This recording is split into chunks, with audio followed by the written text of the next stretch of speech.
So you've got your plot, you've got your world, but you're wondering, what characters should I have in this story? Today I'm going to be talking about 3 different areas that I look to find characters.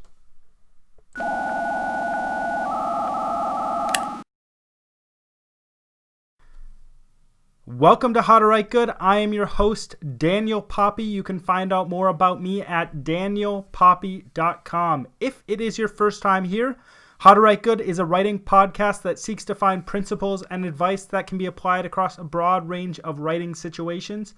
If you've been here before, don't forget to subscribe, hit that like button below, and share.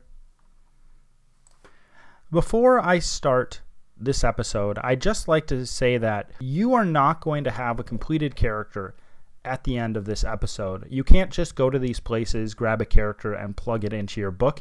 You actually need to do the work of developing that character after you find the basic idea. If you want more information on how to develop your character, I've got a couple videos about characters.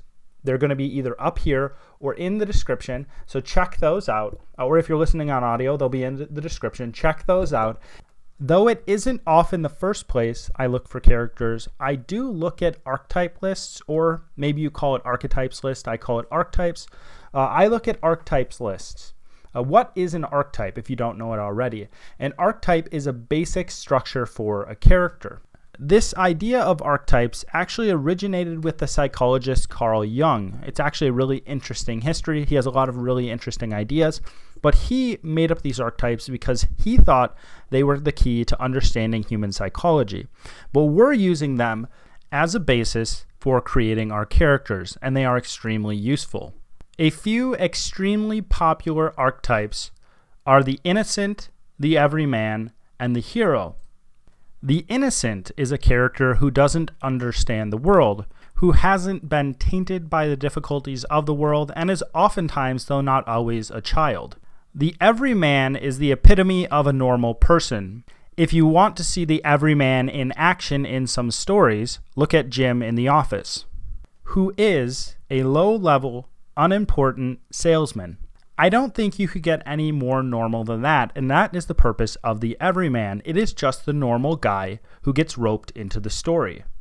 And finally, the hero is the character who shows courage and overcomes the huge obstacle. That's probably the most basic way I can describe the hero archetype.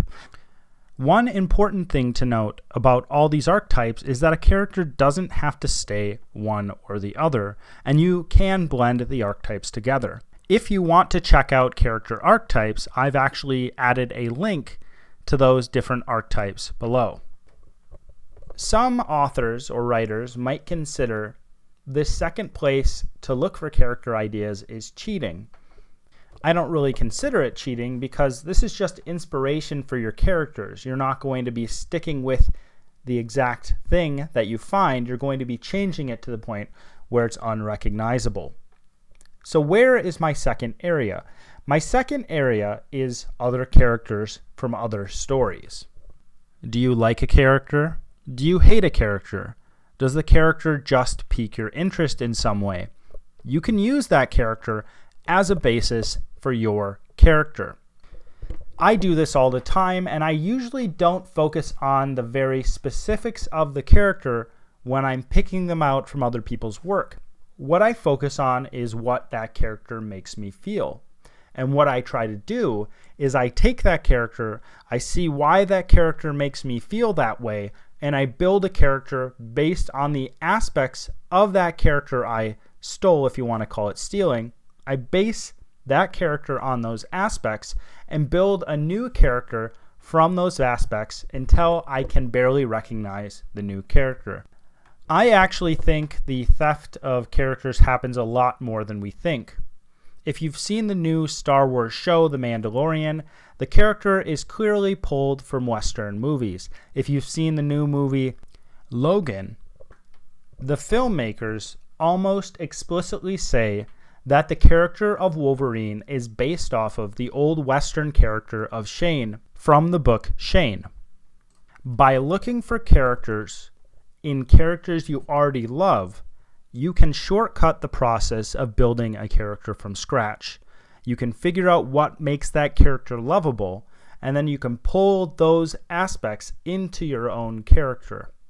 The final place I look for character ideas is people who actually exist or have existed. In some cases, these are people I know. In some cases, it's just general celebrities. In some cases, it's people from history. This may be the area I get most of my ideas for characters from. The reason behind this is because people are far more complex than archetypes, and normal people are far more complex than characters in stories.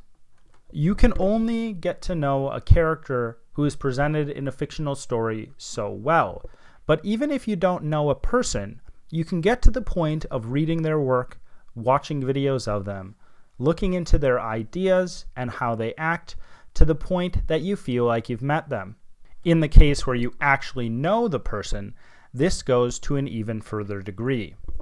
The process of then turning these real people into characters in your books is similar to taking characters from other books and turning them into characters that you can use for your own books. You break that person down to the basic parts of how they make you feel or how they function in the world. You take those parts and you apply those parts to the character you're creating. There's another way you can do this as well. For example, if you don't want to take the whole of a person and you just like a specific aspect of the person, take that aspect, use it as a kernel, and build your character off of that kernel. If you don't know what I mean by this, check out my episode posted up here or in the description below. That episode talks about how you can take one single aspect and build an entire character from that tiny little kernel. Again, this is not the end of your character development. This is actually just the start. But if you don't have ideas for where to start with your character development, it can often be very difficult to get to a character you can use in your story. So I hope you find these 3 areas very useful.